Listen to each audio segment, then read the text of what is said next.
Assalamualaikum warahmatullahi wabarakatuh. Anak-anak sekalian kelas 8, apa kabar semuanya? Semoga semua dalam keadaan sehat walafiat. Amin ya rabbal alamin. Bertemu lagi dengan Bapak dalam pelajaran pendidikan Pancasila dan Kewarganegaraan.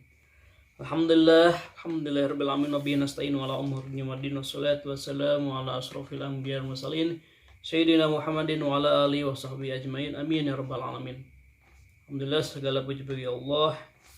Kesempatan ini kita masih tetap semangat dalam menuntut ilmu. Salawat dan salam mudah tercurahkan kepada junjungan Nabi kita Muhammad SAW, kepada keluarganya, sahabatnya, dan umatnya hingga akhir zaman. Amin ya rabbal alamin.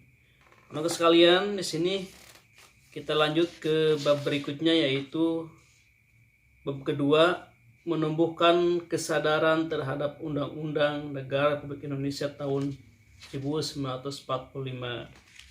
Anak sekalian, anakku sekalian semuanya perlu diketahui, pembukaan Undang-Undang Dasar 1945 diraih atas perjuangan bangsa Indonesia dalam merebut kemerdekaan. Dalam ilmu hukum, pembukaan Undang-Undang Dasar 1945 memiliki kedudukan di atas Undang-Undang Dasar 1945. Masih bedakan, pembukaan Undang-Undang Dasar 1945 di atas pembukaan Undang-Undang 1945. Meskipun dinyatakan terpisah, namun keduanya saling berhubungan dalam dan bersifat kasual original. Pembukaan Undang-Undang Dasar 1945 menentukan adanya Undang-Undang 1945. Jadi pembukaan Undang-Undang Dasar 1945 menentukan adanya Undang-Undang 1945 yang disusun pada masa era revolusi. Anak-anakku sekalian, di sini ada syarat terbit hukum tercantum dalam pembukaan Undang-Undang Dasar 1945. Ada beberapa poin di sini. Pertama, adanya kesatuan subjek, kemudian adanya kesatuan atas kerohanian, adanya kesatuan daerah, adanya kesatuan waktu, dan ada kesatuan tujuan. Itu adalah syarat terbit hukum tercantum dalam pembukaan Undang-Undang Dasar 1945. Kalian harus bisa membedakan pembukaan Undang-Undang Dasar 1945 itu seperti apa. Kemudian hubungan pembukaan dan proklamasi kemerdekaan. Pembukaan Undang-Undang 1945 juga merupakan penuang jiwa proklamasi kemerdekaan, sehingga dinyatakan sebagai kemerdekaan yang terperinci dan mengandung cita-cita proklamasi kemerdekaan 17 Agustus 1945. Inilah teks proklamasi yang ditandatangani langsung oleh Soekarno dan Bung Hatta. Membuat pokok kaidah negara yang fundamental.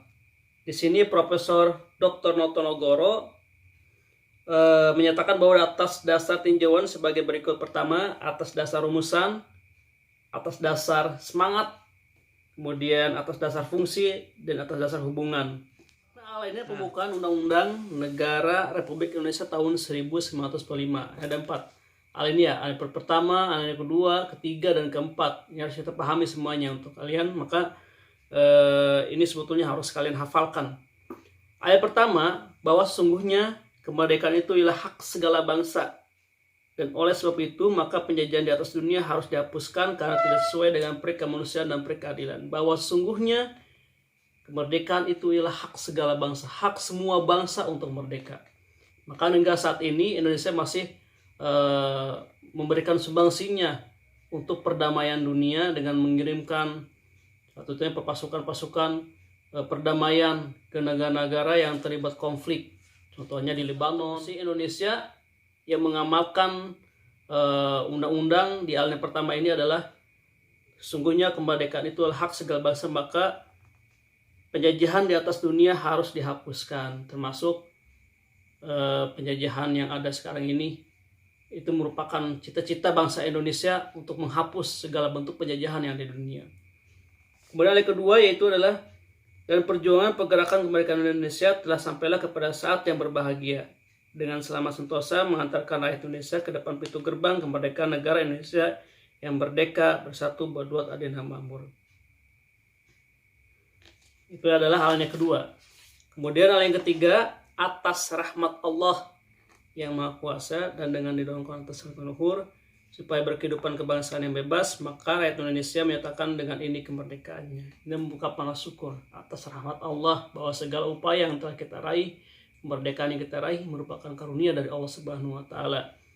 Yang keempat, dan daripada itu untuk membentuk suatu pemerintahan negara Indonesia yang melindungi segenap bangsa Indonesia dan seluruh tumpah darah Indonesia, dan untuk memajukan kesejahteraan umum, mencerdaskan kehidupan bangsa dan ikut melaksanakan tertib dunia yang berdasarkan kemerdekaan, perdamaian abadi dan keadilan sosial. Maka sunnah kemerdekaan bangsa Indonesia itu dalam suatu undang-undang dasar negara Indonesia yang terbentuk dalam suatu sunnah negara Republik Indonesia yang berkedaulatan rakyat dengan berdasarkan kepada Tuhan Yang Maha Esa, kemanusiaan yang adil dan beradab, persatuan Indonesia dan kesejahteraan yang dipimpin oleh hikmat kebijaksanaan dan pemasyarakatan perwakilan, serta dalam mewujudkan suatu keadilan sosial bagi seluruh rakyat Indonesia. Nah, alia keempat ini adalah alia pembuka, di mana di sini tercantum dasar negara, itu Pancasila.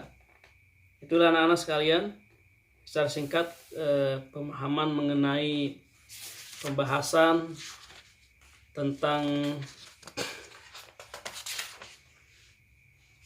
kesadaran terhadap Undang-Undang Negara Republik Indonesia tahun 1945.